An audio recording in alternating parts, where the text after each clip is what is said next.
Hello friends, welcome to my channel. இன்னைக்கு வீடியோவில் பார்த்தீங்கன்னா தீபாவளி ஸ்பெஷல் நல்ல மொறுன்னு தட்டை சூப்பராக எப்படி செய்யலான்னு பார்க்கலாம் வாங்க. நம்ம சேனலுக்கு நீங்கள் புதுசாக இருந்தால் மறக்காமல் சப்ஸ்கிரைப் பண்ணிவிட்டு கூடவே பெல் பட்டனையும் கிளிக் பண்ணிடுங்க. வாங்க வீடியோக்குள்ளே போகலாம். ஒரு பவுலில் 1 கப் அளவுக்கு அரிசி மாவு எடுத்துருக்கிறேன். நீங்கள் இடியாப்ப மாவு இல்லை வீட்டிலையே ரெடி பண்ண அரிசி மாவு இல்லை கடையில் வாங்கின அரிசி மாவு எதுக்கு வேணாலும் சேர்த்துக்கலாம்.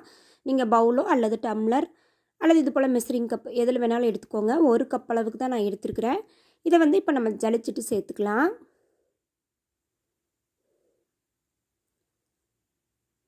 ஒரு ஜல்லி வச்சு நல்லா சலிச்சுக்கோங்க. ஏதாவது குருணை அந்த மாதிரி இருந்தால் நம்மளுக்கு சலிக்கும் போது அது வந்துடும். இப்போ பாருங்கள் சலிச்சாச்சு. இப்போ இது கூடயே பார்த்திங்கன்னா இதே ஜல்லியில் 2 டேபிள் ஸ்பூன் அளவுக்கு கடலை மாவு எடுத்துருக்கிறேன்.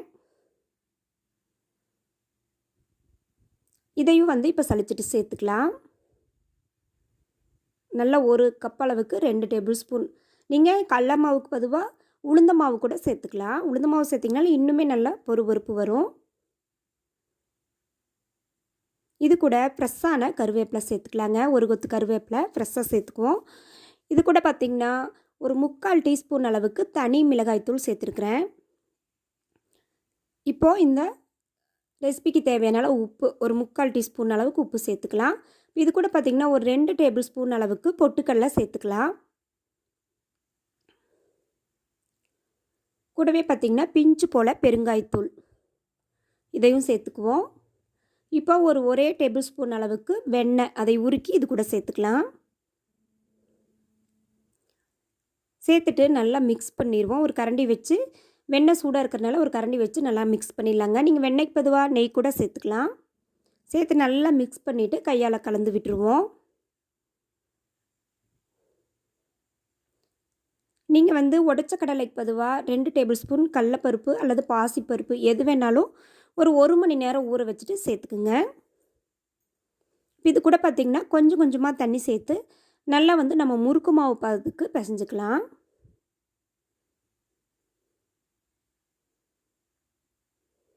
இதில் ஒரே ஒரு முக்கியமான டிப்ஸ், அதாவது எண்ணெய் குடிக்காமல் இருக்கிறதுக்கு ஒரு முக்கியமான டிப்ஸ் சொல்கிறேன். அதை ஃபாலோ பண்ணி நீங்கள் தட்டை செய்யுங்க. பாருங்கள், இது போல் கொஞ்சம் கொஞ்சமாக சேர்த்துக்கோங்க. ரொம்ப சேர்த்துனிங்கன்னா குழஞ்சிரும். இது போல் கொஞ்சம் கொஞ்சமாக சேர்த்து தான் நல்லா பிசைஞ்சுக்கணும். நல்லா முறுக்கு மாவு பதத்துக்கு வந்துருச்சு பாருங்கள். இதுக்கு வந்து எண்ணெய் நம்ம குடிக்காமல் இருக்கிறதுக்காக ஒரு சின்ன டிப்ஸ் சொன்னேன் இல்லைங்களா, அது என்னன்னு பார்த்திங்கன்னா 2 டேபிள் ஸ்பூன் எண்ணெயை வந்து சூடுபடுத்திட்டு இது கூட சேர்த்துக்கோங்க. அப்படி நீங்கள் எண்ணெய் வந்து சூடுபடுத்திட்டு சேர்த்தும் போது நம்ம தட்டை வந்து எண்ணெய் குடிக்காது. பாருங்கள், நான் 2 டேபிள் ஸ்பூன் ஆயிலை வந்து நல்லா ஹீட் பண்ணிவிட்டு இதில் சேர்த்துறேன். எண்ணெய் வந்து சூடாக இருக்கும், அதனால் ஒரு கரண்டி வச்சு நல்லா கலந்து விட்டுருவோம். இப்படி சேர்த்தும் போது பார்த்திங்கன்னா நம்ம தட்டை சுடும்போது கண்டிப்பாக ஆயில் வந்து குடிக்காது. நல்லா கையால் ஒரு வாட்டி கலந்து விட்டுட்டு நம்ம மாவு வந்து பிசைஞ்சிட்டு இப்படி வெறுமனமே வச்சோம்னா மாவு வந்து வறண்டு போயிடும். அதனால் ஒரு தட்டு போட்டு மூடி வச்சிடலாம். ஆயில் ஹீட் ஆகிற வரைக்கும் நம்ம ஒரு தட்டு போட்டு மூடி வச்சிடலாங்க.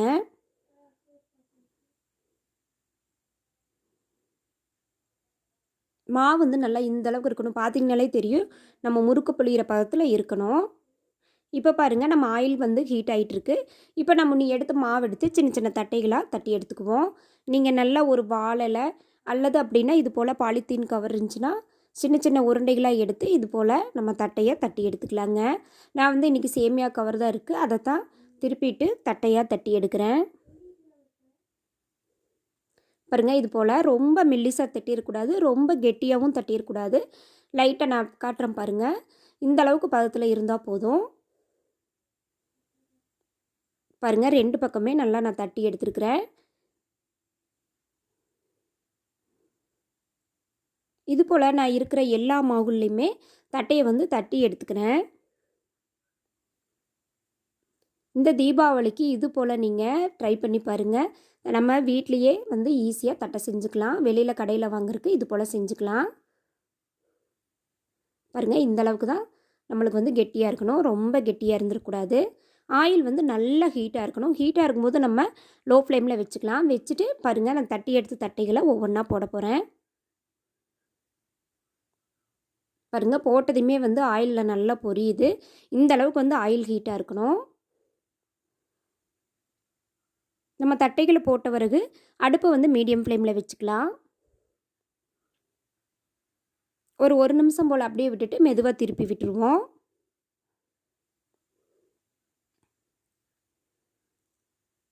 ஒரு 5 நிமிஷம் போல் நம்மளுக்கு டைம் எடுக்கும். பொறுமையாக நல்லா நீங்கள் திருப்பி விட்டு வேக வச்சு எடுத்துக்கோங்க. ஏன்னா அதுக்கு முன்னாடி எடுத்தோம்னா நம்மளுக்கு வந்து நல்ல பொறுப்பு கிடைக்காது. தட்டை வந்து அப்புறம் ரொம்ப ஹார்டாயிரும். அதனால் நல்லாவே பக்குவமாக நல்லா செவக்க விட்டு எடுங்க.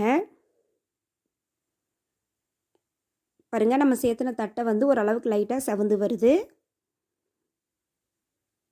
ஃப்ரெண்ட்ஸ், நான் சொன்ன அளவுகளில் நீங்கள் இந்த தட்டை ரெசிபியை ட்ரை பண்ணி பாருங்கள். இந்த வீடியோ பிடிச்சிருந்தா சேனலை மறக்காமல் சப்ஸ்கிரைப் பண்ணிவிட்டு லைக் பண்ணுங்கள், ஷேர் பண்ணுங்கள், கமெண்ட் பண்ணுங்கள். அவ்வளோதாங்க, தட்டை வந்து சூப்பராக நல்லா வெந்து வந்துருச்சு. இனி வந்து நம்ம எடுத்துக்கலாம். இது போல் மிச்சம் இருக்கிற எல்லா தட்டைகளும் நான் வந்து பொரிச்சு எடுத்துருக்கிறேன். அவ்வளோதாங்க, இந்த தீபாவளிக்கு சூப்பராக வீட்லேயே ஈஸியாக எப்படி தட்டை செய்கிறதா இந்த வீடியோவில் பார்த்து பாருங்கள். எடுத்து உடைச்சாலே நல்லா படப்படன்னு ஓடியுது. ட்ரை பண்ணி பாருங்கள். தேங்க்யூ ஃபார் வாட்சிங்.